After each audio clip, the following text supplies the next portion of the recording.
வணக்கம் மக்களே. திமுகவிற்கு டாட்டா காட்டிய வாண்டையார்.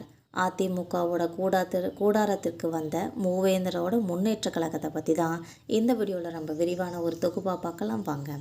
2026 தமிழ்நாடு சட்டமன்ற தேர்தலோட களம் ரொம்பவே சூடுபிடிச்சிருக்கிற இந்த சூழ்நிலையில் மூவேந்தரோட முன்னேற்ற கழகத்தோட நிறுவனர் தலைவர் ஸ்ரீதர் வாண்டையர் அவர்கள் அதிமுகவோட பொதுச் செயலாளர் எடப்பாடி பழனிசாமி அவர்களை நேரில் சந்தித்து தன்னோட முழு ஆதரவையும் தெரிவிச்சிருக்காங்க.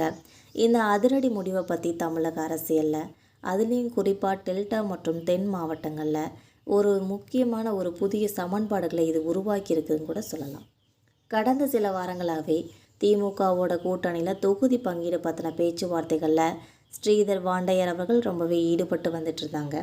அதுலேயும் குறிப்பாக தஞ்சாவூர் மாவட்டத்தில் இருக்கிற ஒரு தொகுதியில் போட்டியிடுறதுக்காக அவர் அதிகமாக ஆர்வம் காட்டியிருந்ததாக தகவல்கள் கிடைச்சிது. இருந்தாலும் தொகுதி ஒதுக்கீட்டில் வந்த இழுபறி காரணமாக தான் இப்போ அவங்க திமுக அணியில் இருந்து அதிகாரப்பூர்வமாக விலகி அதிமுகவோட தலைமையில் இருக்கிற அந்த தேசிய ஜனநாயக கூட்டணி, அதாவது NDAல இணைஞ்சிருக்காங்க. எடப்பாடி பழனிசாமி தலைமையில் இருக்கிற இந்த மெகா கூட்டணியில் ஏற்கனவே பாஜக 27 இடங்களும், பாமக 18 இடங்களும், அமமுக 11 இடங்களும் அப்படின்னு சொல்லி கட்சியில் ரொம்ப உறுதியாக இருக்கிறாங்க. இப்போ மூவேந்தரோட முன்னேற்ற கழகமும் இதில் வந்து சேர்ந்துருக்கிறது அதிமுகவோட வாக்கு வங்கியை இன்னுமே வளப்படுத்தும்னு சொல்லி எதிர்பார்க்கப்படுதுன்னே சொல்லலாம். இதில் மொத்தமாக 234 தொகுதிகளில் அதிமுக 169 இடங்களில் நேரடியாக போட்டியிடுறதுக்காக திட்டம் போட்டிருக்காங்க. ஸ்ரீதர் வாண்டையாரோட இந்த ஆதரவு, அதுலேயும் குறிப்பாக தஞ்சாவூர், திருவாரூர் இந்த மாதிரி டெல்டா மாவட்டங்களில் இருக்கிற முக்குளத்தோரோட சமூக வாக்குகளை ஒருங்கிணைக்கிறதுக்காக அதிமுகவிற்கு இது உதவும்னே சொல்லலாம்.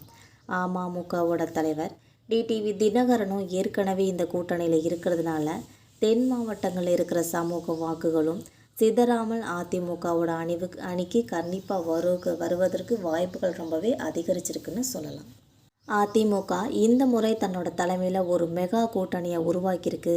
இந்த தொகுதி பங்கீட்டோட ஒப்பந்தத்தின்படி பார்த்தோம்னா மொத்தம் இருக்கிற 234 இடங்களில் அதிமுக 169 இடங்களில் நேரடியாக போட்டியிடுறதுக்கு வாய்ப்புகள் இருக்குது. அதிமுக 169 இடங்கள்னால் பாஜக 27 இடங்களும், பாமக 18 இடங்களும், அமமுக 11 இடங்களும், தமிழ் மாநில காங்கிரஸ் 5 இடங்களும், இந்திய ஜனநாயக கட்சி 2 இடங்களும் போட்டியிடுறதுக்கு வாய்ப்புகள் நிறையவே இருக்குது. தமிழக அரசியலில் அதுலேயும் குறிப்பாக மத்திய தென் மாவட்டங்களோட முக்குளத்தோரோட சமூக வாக்குகளை முழுமையாக வாங்கி வெற்றியை தீர்மானிக்கிற ஒரு சக்தியாக இவங்க உருவாகியிருக்காங்கன்னே சொல்லலாம். மக்களை, இதை பற்றின உங்களோட கருத்துக்கள் என்னென்னு மறக்காமல் நம்ம கமெண்ட் பாக்ஸில் தெரிவிங்க. இந்த மாதிரி அரசியல் தகவல்கள் டெய்லி வேணும்னு நினச்சிங்கன்னா மறக்காமல் சப்ஸ்கிரைப் பண்ணி பெல் ஐக்கனை கிளிக் பண்ணி வச்சுக்கோங்க. தேங்க்யூ.